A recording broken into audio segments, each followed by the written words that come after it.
नमस्कार, सुप्रभात हिंदुस्तान। आज मैं आपके साथ लावनी विनीत हूँ और मैं उपस्थित हूँ उस काशी में जहाँ पर इस वक्त सिर्फ और सिर्फ सांस्कृतिक और आध्यात्मिक रंग के साथ राजनीति का रंग घुला हुआ है। वो काशी जो अपने आध्यात्म के लिए जानी जाती है, जो भगवान शिव की नगरी है, जहाँ आने पर ही कहते हैं कि आपके कदम पड़ते ही आप मोक्ष प्राप्त करते हैं, क्योंकि आपका मिलन आत्मा का परमात्मा के सरीखे हो जाता है। वो काशी जहाँ पर कहते हैं कि गंगा के किनारे अगर आपने अपनी सिर्फ निगाहें भर कर ली तो माँ गंगा का असीम प्यार आपको अनंत तक पहुंचा देता है। आज उसी काशी में मेरी फिर से उपस्थिति है। काशी के जिस घाट पर हम मौजूद हैं, घाटों का शहर कहा जाता है ये, नमो घाट, बियाबान खिड़कियाँ घाट था ये। लेकिन जिस तरीके से विकास की गाथा कहा जाता है कि काशी में लिखी गई है, उसका एक अप्रतिम उदाहरण ये नमो घाट है, जहाँ पर मेरी आज मौजूदगी है। घाट पर आप देख रहे हैं कि सुबह का वक्त है, लेकिन रौनक अभी ही बढ़ गई है। धीरे धीरे पारा बढ़ता जाएगा, 45 डिग्री को पार करता है यहाँ पर पारा आजकल। लेकिन इस गर्मी में भी जो चुनावी तपिश है वो अपने आप में एक नई रंगत लिए हुए है। प्रधानमंत्री नरेंद्र मोदी के लिहाज से अगर देखा जाए तो ये उनका संसदीय क्षेत्र है। 10 सालों से काशी के पुत्र वो अपने आप को कह रहे हैं और इस बार भी उनको पूरी उम्मीद है कि 10 सालों के बाद भी माँ गंगा ने जब उन्हें गोद ले लिया है तो एक नई तस्वीर उनके लिए आएगी और इस बार फिर से प्रधानमंत्री नरेंद्र मोदी एक बड़ी मार्जिन के साथ हैट्रिक लगाते हुए नजर आएंगे। विशेष बुलेटिन मैं यहाँ से आपको दूं, लेकिन उससे पहले यहाँ पर कुछ काशी के ही लोग हैं जो यहाँ एकत्रित हो चुके हैं। आइए जरा उनके मन में क्या चल रहा है, मैं उसको आप तक पहुँचाने का प्रयास करती हूँ। भाई साहब, आप यहीं काशी से ही हैं? हाँ। काशी, हम कह रहे हैं कि 10 सालों में काशी बहुत बदल गया है। क्या बदला है, क्या परिवर्तन है जिसे लेकर चर्चाएं यहाँ पर खूब बदला है? ये देखिए, ये यहाँ जो है पूरा वीरान था। जहाँ खड़ी हैं आप, ये पूरा वीरान था, कोई आने का नाम नहीं ले रहा था। आज पूरा भरा रहता है हमेशा, दिन रात। यहाँ इतनी भीड़, हम लोग को टहलने के लिए सुबह से शाम तक अपना इतना बड़ा लंबा चौड़ा बनवा दिए हैं मोदी जी। इतना बड़ा तो पूरे बनारस में नहीं है। लहर है क्या मोदी जी की इस बार? अरे पूरे मोदी जी का एकदम लहर है पूरा, पूरे बनारस में एकदम। और हम लोग जो है भाई, हम लोग तो उन्हीं को वोट देंगे, मोदी जी को। अच्छा, कुछ टाइम पहले, आप भी बनारस से हैं भाई साहब? कुछ टाइम पहले यहाँ पर डिम्पल यादव और प्रियंका गांधी का भी एक बड़ा रोड शो हुआ और विपक्ष ये कह रहा है कि यहाँ पर इस पर लहर दूसरी होगी, कुछ और ही कहर आने वाला। ऐसा कुछ नहीं है, लहर हमेशा मोदी जी का ही यहाँ पे रहता है। ये बीजेपी का गढ़ है, संसदीय क्षेत्र मोदी जी का है, यहाँ से कोई नहीं ले जाएगा, मोदी जी ही रहेंगे। राजनीति कैसे बदली है 10 सालों में यहाँ पर? राजनीति बहुत अच्छी बदली है, जब से मोदी जी आए हैं तब से बहुत अच्छा राजनीति बदला है, विकास हुआ है और पूरे भारत में विकास हो रहा है। काशी की बात करिए, काशी में क्या विकास? काशी तो बहुत विकास है। आप बचपन से लेकर अब तक में क्या बड़ा परिवर्तन आपने? कुछ परिवर्तन हुआ है, सारे रोड जितने हैं पतले सकरे थे सब चौड़े हो गए। यहाँ की आबादियाँ धीरे धीरे बढ़ रही हैं, टोटो वगैरह देखिए कितना चल रहा है, लोगों को सुविधाएं मिल रही है। क्योटो बड़ा फेमस हो गया आजकल, क्योंकि काशी को क्योटो बनाना था। और आपको याद होगा कि आप भाई साहब यहीं से हैं? अखिलेश यादव जी कुछ दिन पहले कह रहे थे कि एक सीट बस क्योटो की है जो एनडीए जीत सकता है और वो क्योटो आपका काशी है, लेकिन चुनौती बड़ी देने के लिए वो कह रहे तैयारी हो गई। अखिलेश यादव हमेशा भ्रमित रहते हैं, वो ज़िंदगी भर भ्रमित रहेंगे। उनको यहाँ से बनारस से तो जीतना नहीं है, यूपी से भी उनकी 1-2 सीटें कर जाए, यही बहुत बड़ी बात है। वो हमेशा भ्रम में जिंदा रहें और जिंदा रहेंगे। अच्छा, एक बड़ी महत्वपूर्ण बात है, आप सब लोग ये कह रहे हैं कि काशी बदल गई। एक भ्रम है, ये कहते हैं कि जब काशी का बदलाव हो रहा था, जो इसका पुरातन जो आधार था उस पर आघात पहुंचाया गया। क्या आप लोगों को लगता है कि जो पुरातन इसकी पहचान थी उसको आघात पहुंचाया गया, उसे चोट? पुरातन जो व्यवस्था थी उस पर आघात कहीं से नहीं पहुँचा है और उसको विस्तार हुआ और जो है पुरातन व्यवस्था को और विस्तारित करके पूरी दुनिया में जो है हिंदुस्तान, मतलब काशी का नाम जो है पहले मतलब लिमिटेड लोग जानते थे, अब पूरी दुनिया में काशी को लोग जानने लगे। पूरी दुनिया में काशी को लोग जानने लगे। युवा भी हमारे साथ हैं, यहीं से हैं भाई साहब आप? नहीं, हम यहाँ के मूल निवासी तो नहीं हैं, लेकिन जौनपुर से। जौनपुर से हैं, कहते हैं काशी का बहुत बड़ा इम्पैक्ट है जौनपुर में। हाँ है, लेकिन जैसे अंकल लोग बताए, ये लोग यहाँ के मूल निवासी हमसे ज़्यादा ही जानते होंगे काशी के बारे में। लेकिन ऐसा नहीं है कि मोदी जी ही जीतेंगे, बहुत सी पार्टियाँ हैं, बहुत से नेता हैं, सब अपना काम कर रहे हैं और वो भी बढ़िया लीड ले सकते हैं। अच्छा, ये मुझे बताइए कि आप युवा हैं, क्योंकि मुद्दों की बात करती हूँ अगर मैं, आप जौनपुर के हैं लेकिन आप काशी में भी हैं, महत्वपूर्ण रूप से युवाओं के लिए मुद्दा क्या रहा इस बार चुनाव में? भाजपा का जो युवाओं के लिए मुद्दा है वो सही नहीं है, क्यों? क्योंकि ये सांस्कृतिक दृष्टि से हम विकास करें वो अलग बात है, लेकिन वैज्ञानिक दृष्टि से हम विकसित होने चाहिए। और काशी तो संस्कृत है कि मतलब एक तरफ रख दीजिए, लेकिन जो वैज्ञानिक दृष्टिकोण है वो मोदी जी थोड़ा कम दिखा पाते हैं। वो संस्कृत कौन सा वैज्ञानिक दृष्टिकोण कह रहे हैं भाई साहब, जरा क्लियर कीजिए ना। जैसे ये डेवलपमेंट अभी अंकल जी बताए, लेकिन ये सस्टेनेबल डेवलपमेंट होता तो और अच्छा होता, क्योंकि अभी कह रहे हैं कि यह कुछ बना ही नहीं था। इससे पहले था, ऐसा नहीं है कि यहाँ पे नहीं था। आप कह रहे हैं कि विकास नहीं हुआ, लेकिन यहाँ तो वर्ल्ड का पहला जो है फ्लोटिंग सीएनजी, मैं अपने पीछे ही वो स्टेशन देख रही हूँ। मैं चाहूँगी कि आप कैमरा पर्सन हमारे ज़रूर दिखाएं वहाँ पे। ये भी तो एक सच्चाई है, क्या इसको नकार दिया जाएगा? नहीं, विकास तो सरकार को करना ही होता है, इसीलिए तो जनता वोट देती है। वो तो उसका मूलभूत वो है, कार्य है। अंकल मुस्कुरा रहे हैं, आप देखिए युवा और दो इसमें कहना चाहिए कि एक बड़ा वर्ग है, हमारे बुजुर्गों का एक बड़ा वर्ग है जो अनुभव से जुड़ा होता है, और युवाओं का बड़ा वर्ग है जो जोश से जुड़ा हुआ है। ये कहा जाता है कि प्रधानमंत्री नरेंद्र मोदी में दोनों हैं, वो जोशीले भी हैं और अनुभवी में भी है। क्या इसी का एक असर आपको दिखा काशी के इस विकास में? यही असर है। ये अनुभव इतना ज़्यादा है इनको, ये प्रभु की कृपा है या जनता की कृपा है, क्या है? वो ऐसा जो काम करते हैं, जो बोलते हैं उसको करते ज़रूर हैं, ये निश्चित है। झूठे वादा नहीं करते हैं और लोगों की तरह। एक सच्चाई उनके में ये हमने देखा है, जो कहते हैं वो करते हैं। और सबसे महत्वपूर्ण ये देखिए, धीरे धीरे और लोगों का जुड़ना हमारे साथ शुरू हो जाएगा। मैं उन लोगों से भी बातचीत करूंगी, और ख़ुद हमारे साथ योगेश जी जुड़े हुए हैं, छत्तीसगढ़ से खासतौर से आए हैं काशी में, यहाँ पर की यहाँ की स्थिति का जायज़ा लेने के लिए। मैं योगेश जी के साथ भी आपके साथ जुड़ूंगी, लेकिन उससे पहले क्योंकि हम प्रधानमंत्री नरेंद्र मोदी की विकास यात्रा की बात कर रहे हैं, क्योंकि हम काशी की बात कर रहे हैं, काशी 10 साल पहले और काशी 10 साल बाद कितनी बदली है, कितना बड़ा प्रभाव हुआ है। और इन 10 सालों में जब प्रधानमंत्री ने 2014 में यहाँ से भारी जीत दर्ज की, उनकी तरफ से कहा गया था कि माँ गंगा ने उन्हें बुलाया है, और 10 साल के बाद वो कह रहे हैं कि माँ गंगा ने उन्हें गोद ले लिया है। तो इन 10 सालों की विकास गाथा एक रिपोर्ट के जरिए आपको दिखाने का प्रयास करेंगे।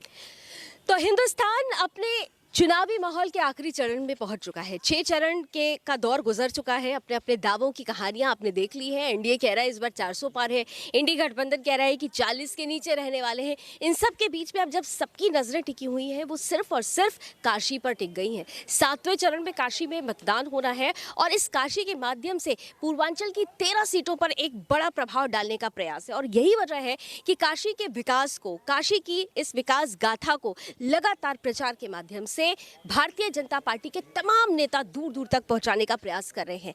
10 सालों में कितनी बदली काशी, इसका जिक्र मैंने किया था, लेकिन उससे पहले हमारे साथ एक और फैमिली है जो जुड़ी हुई है। मैं चाहती हूँ उनके मन में क्या चल रहा है ये जाने। आप लोग यहीं से हैं, काशी से हैं, बाहर से आए हैं? बाहर से।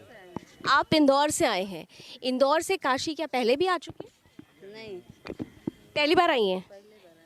कैसा अनुभव है आपका यहाँ काशी आने के बाद? अच्छा है। अभी तक क्या क्या घूम लिया यहाँ पर आप? इधर वो गए थे, आरती हो रहा था वहाँ, वो जलाते हैं, वहाँ गए थे। काशी कॉरिडोर देखा आपने कि नहीं देखा? काशी नहीं। विश्वनाथ जी के दर्शन हाँ, हो गए ना। दर्शन लेने में कोई दिक्कत आई? नहीं, क्या अच्छा सुविधा मिली आपको? अच्छा से हो गया कल शाम का। आप बताइए भाई, संबंध में क्या चलता है? राजनीति तो जानते होंगे इस समय किस तरह से चरम पर है। काशी को लेकर कुछ मन में चल रहा है तो बोल दीजिए। ठीक है, बढ़िया है। चलिए ठीक है, बढ़िया है। बाहर से आए हुए थे, इंदौर से आए हुए हैं, और काशी के बारे में बहुत कुछ सुना था, और अब उसको यहाँ पर आकर महसूस कर रहे हैं। आइए 10 सालों की अच्छा, आप लोग भी बाहर से आए हुए हैं? सब लोग बाहर से, इंदौर से ही आए हैं।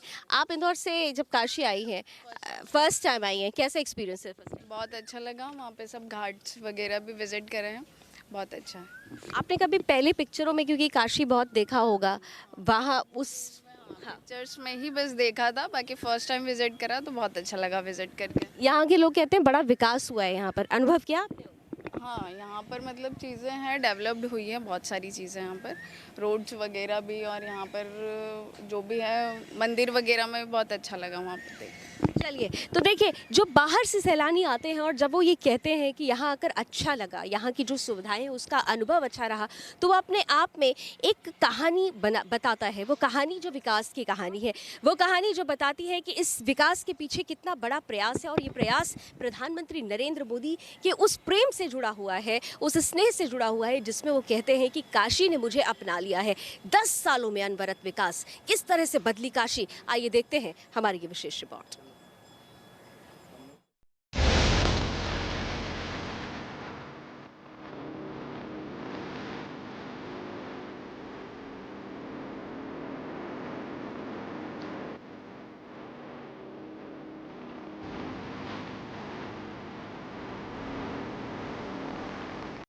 बात राजनीति की करें तो ये शहर पिछले 10 सालों से भारतीय राजनीति का केंद्र बिंदु बना हुआ है, क्योंकि प्रधानमंत्री नरेंद्र मोदी वाराणसी लोकसभा सीट के सांसद हैं। पीएम मोदी यहां से 2 बार अप्रत्याशित जीत दर्ज कर संसद पहुंचे। आपको बता दें कि साल 2014 में पहली बार जीत दर्ज कर काशी पहुंचे पीएम मोदी ने गंगा की सीढ़ियों पर अपना मत्था टेका था। काशी से नरेंद्र मोदी का गहरा नाता है। पीएम इस नगरी को अपनी माता के समान मानते हैं और बार बार कहते हैं कि यहाँ मुझे माँ गंगा ने बुलाया है।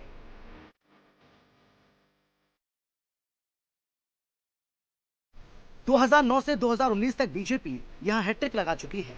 अब जीत का चौका मारने के लिए पीएम नरेंद्र मोदी तीसरी बार मैदान में है। पीएम मोदी ने मंगलवार 14 मई को वाराणसी लोकसभा सीट पर अपना नामांकन दाखिल किया। इस बार इस सीट से पीएम नरेंद्र मोदी सहित 8 उम्मीदवार चुनावी मैदान में हैं। पीएम मोदी के खिलाफ इंडी गठबंधन की ओर से अजय राय उम्मीदवार हैं। अजय राय 5 बार उत्तर प्रदेश विधानसभा के सदस्य रह चुके हैं। वाराणसी लोकसभा सीट पर 7वें और अंतिम चरण में 1 जून यानी शनिवार को वोट डाले जाएंगे। आपको बता दें कि 1991 में देश भर में चले राम मंदिर आंदोलन के बाद काशी भी भगवा रंग में रंग गया। 1991 के बाद महज एक बार साल 2004 में कांग्रेस पार्टी ने यहां से जीत दर्ज की थी। वाराणसी सीट पर पीएम मोदी से पहले 2009 में बीजेपी के दिग्गज नेता मुरली मनोहर जोशी का कब्जा था। उन्होंने मुख्तार अंसारी को भारी मतों से हराकर इस सीट को अपने नाम किया था। आम चुनाव 2009 की बात करें तो बीजेपी के मुरली मनोहर जोशी को 2,03,122 वोट मिले, जबकि वोट फीसदी 30.52% रहा। वहीं बसपा के मुख्तार अंसारी को 1,85,911 वोट मिले, जबकि 27.94% वोट शेयर रहा। वहीं समाजवादी पार्टी के अजय राय को 1,23,874 वोट मिले, जबकि 18.61% वोट शेयर रहा। वहीं कांग्रेस के राजकुमार मिश्रा को 66,386 वोट मिले, जबकि वोट शेयर 9.98 रहा। 2014 में बीजेपी इस बात से अच्छी तरह से वाकिफ थी कि कांग्रेस को बाहर करने और केंद्र की सत्ता पर काबिज होने का उनका रास्ता उत्तर प्रदेश से होकर ही गुजरेगा, क्योंकि इस राज्य की लोकसभा में 80 सीटें हैं, जो अन्य राज्यों की तुलना में सबसे ज्यादा हैं। जिसके बाद पीएम नरेंद्र मोदी ने साल 2014 में आम आदमी पार्टी के संयोजक अरविंद केजरीवाल को 3,71,784 वोटों के भारी अंतर से हराया था। आम चुनाव 2014 की बात करें तो प्रधानमंत्री नरेंद्र मोदी ने 5,81,022 वोट हासिल किए, जबकि उनका वोट शेयर 56.37% रहा। आम आदमी पार्टी की ओर से अरविंद केजरीवाल को 2,09,238 वोट मिले, जबकि उनका वोट फीसदी 20.30% रहा। कांग्रेस के अजय राय को महज 75,614 वोट मिले और उनका वोट फीसदी 7.34% रहा। बसपा के विजय प्रकाश जायसवाल को 60,579 वोट मिले, जबकि उनका वोट फीसदी 5.88% रहा। समाजवादी पार्टी की ओर से कैलाश चौरसिया को 45,291 वोट मिले, जबकि उनका वोट शेयर 4.39% रहा। बीजेपी के लिए अपने दम पर पूर्ण बहुमत पाने का रास्ता साफ करने के बाद वाराणसी सीट को पीएम नरेंद्र मोदी ने साल 2019 में एक बार फिर से चुना और उन्होंने समाजवादी पार्टी की शालिनी यादव के खिलाफ 4.7 लाख से ज्यादा वोटों के अंतर से जीत हासिल की। आम चुनाव 2019 की बात करें तो प्रधानमंत्री नरेंद्र मोदी को 6,74,664 वोट मिले, जबकि उनका वोट फीसदी पहले से कहीं ज्यादा 63.62% रहा। समाजवादी पार्टी की शालिनी यादव को 1,95,159 वोट मिले, जबकि उनका वोट फीसदी 18.40 रहा। कांग्रेस के अजय राय को 1,52,548 वोट मिले, जबकि 14.38% उनका वोट शेयर रहा। वाराणसी का पहला सांसद बनने का गौरव ठाकुर रघुनाथ सिंह ने हासिल किया था। रघुनाथ सिंह ने 1952 में हुए पहले चुनाव में यहां से जीत दर्ज की थी। इसके बाद वो 1957-1962 में भी यहाँ से लोकसभा के लिए चुने गए और लगातार 3 बार यहाँ से सांसद रहे। फिर 1967 में भारतीय कम्युनिस्ट पार्टी के सत्यनारायण सिंह जीते। 1971 के चुनाव में कांग्रेस के राजा राम शास्त्री ने जीत हासिल की। 1977 में जनता पार्टी के चंद्रशेखर, 1980 और 1984 में कांग्रेस पार्टी के कमलापति त्रिपाठी, 1989 में जनता दल के अनिल शास्त्री यहाँ के सांसद बने। इसके बाद 1991, 1996, 1998 और 1999 में यहाँ लगातार 4 बार बीजेपी ने जीत दर्ज की। 2004 में कांग्रेस ने फिर से वापसी की और राजेश कुमार मिश्र वाराणसी के सांसद बने। इसके बाद 2009 से 2019 तक बीजेपी लगातार यहाँ से जीत दर्ज करती रही। 2009 में यहाँ से मुरली मनोहर जोशी सांसद बने थे। इसके बाद 2014 और 2019 में पीएम मोदी ने यहाँ से बड़ी जीत हासिल की। वाराणसी संसदीय क्षेत्र में 5 विधानसभा क्षेत्र वाराणसी उत्तर, वाराणसी दक्षिण, वाराणसी कैंट, सेवापुरी और रोहनिया शामिल है। वाराणसी में कुल 18,56,791 मतदाता हैं। इनमें पुरुष मतदाता 8,29,560 जबकि महिला मतदाताओं की संख्या 10,27,113 है। वहीं थर्ड जेंडर वोटर्स 118 हैं। वाराणसी सीट ब्राह्मण और भूमिहार बहुल है। यहाँ 3 लाख ब्राह्मण, 1.5 लाख भूमिहार, 2 लाख से ज्यादा कुर्मी, 2 लाख से ज्यादा वैश्य और 3 लाख से ज्यादा गैर यादव ओबीसी। इसके अलावा 1 लाख से ज्यादा अनुसूचित जाति, 3 लाख मुस्लिम और 1 लाख यादव वोटर्स शामिल हैं। पीएम मोदी के कार्यकाल में वाराणसी का बहुत विकास हुआ है। काशी विश्वनाथ मंदिर कॉरिडोर परियोजना जैसी पहल से वाराणसी के बढ़ते हुए कद को राजनीतिक और सांस्कृतिक दोनों ही स्तर पर देखा जा सकता है। ज्यादातर काशीवासी इस विकास से खुश नजर आते हैं। वहीं कुछ लोग काशी की पुरानी पहचान को समाप्त करने की बात भी करते हैं। अब देखना होगा कि प्रधानमंत्री नरेंद्र मोदी इस बार कितने मार्जिन से इस सीट को अपने नाम करते हैं। Bureau report, Sudarshan news.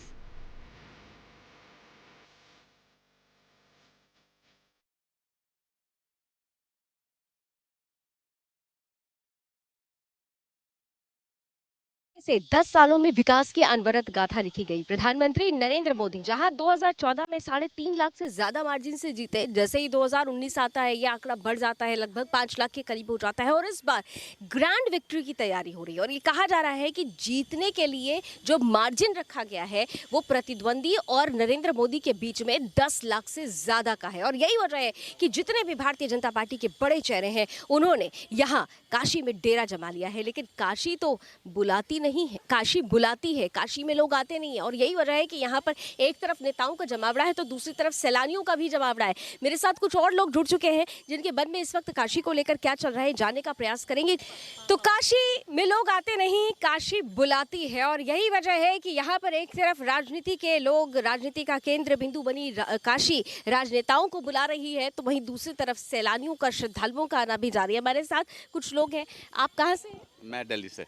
Delhi से काशी आकर कैसा अनुभव है? अरे बहुत ज़बरदस्त अनुभव है। यहाँ का तो अनुभव ही अलग है। भोलेनाथ का तो हर हर महादेव, इससे बढ़िया अनुभव भी नहीं है कुछ। यहाँ बगैर बुलाए लोग आते हैं, बुलाने से तो नहीं। मैं पिछले 10 साल से सोच रहा हूँ आने की, नहीं आ पाया, पर आज बगैर बुलाए ही आ गया। 2 दिन में प्लान बना और ऐसे ही आ गए।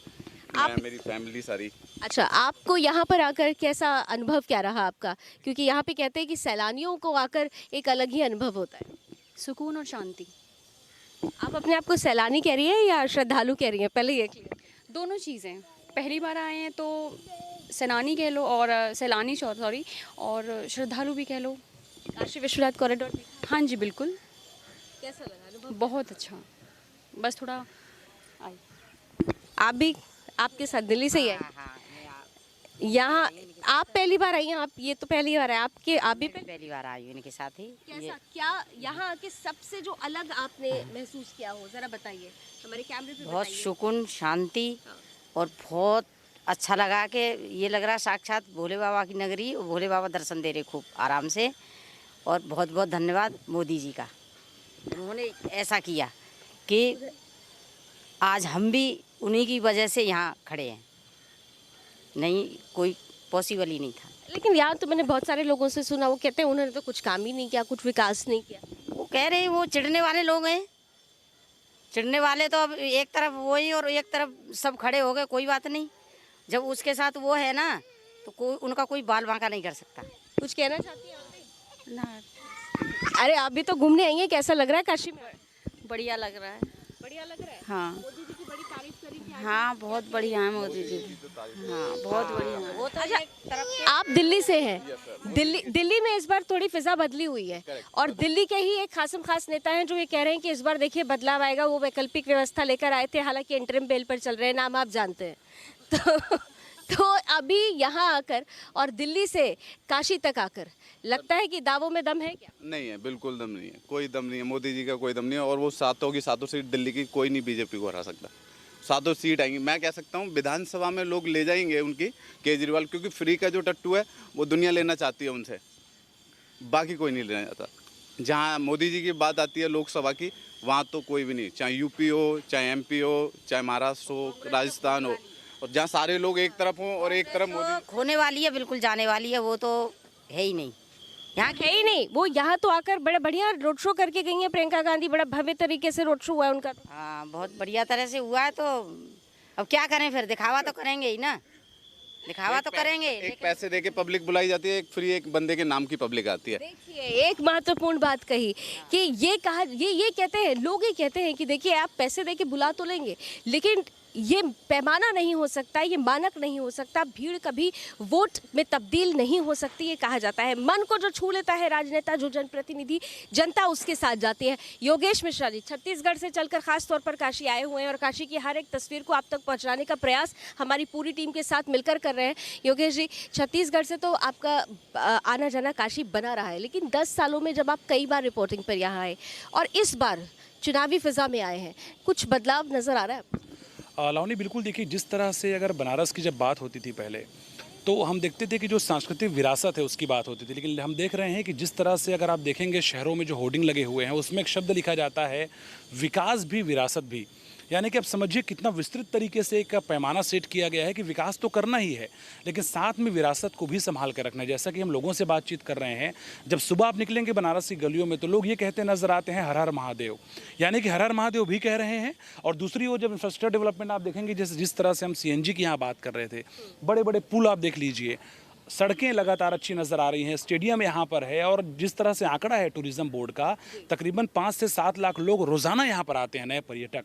तो इतने बड़े आंकड़े को संभालना, आप समझिए जो लोग ट्रेन या फ्लाइट से आ रहे हैं वो आके पहले होटल जा रहे हैं, होटल वालों को रोज़गार मिल रहा है, वहाँ से वो टोटो ले रहे हैं, जैसा आप भी अभी उल्लेख कर रही थी, टोटो वाले को रोज़गार मिल रहा है। उसके बाद जो खान पान वाले जो लोग हैं, जो ठेले वाले लोग हैं, गुमटियाँ वाले लोग हैं, उनको रोज़गार मिल रहा है। और उसके बाद नाविक की बात करें, मुझे यहाँ तक पता है बहुत सारे नाविक जो हैं अपना पूरा भरण पोषण करने के साथ में अपने बच्चों को अच्छी जगह पढ़ा भी रहे हैं। बिल्कुल, देखिए यही विजन होता है। विजन इसे कहते हैं कि जब आप धार्मिक स्थलों को पर्यटन के साथ, यानी धार्मिक पर्यटन बना देते हैं, तो विकास की जो नई परिपाटी खींची जाती है उसमें सबसे महत्वपूर्ण कड़ी रोजगार की होती है। और काशी में भी, जैसा कि योगेश जी बता रहे हैं, वो एक बड़ी और विलक्षण तस्वीर देखने को मिल रही है।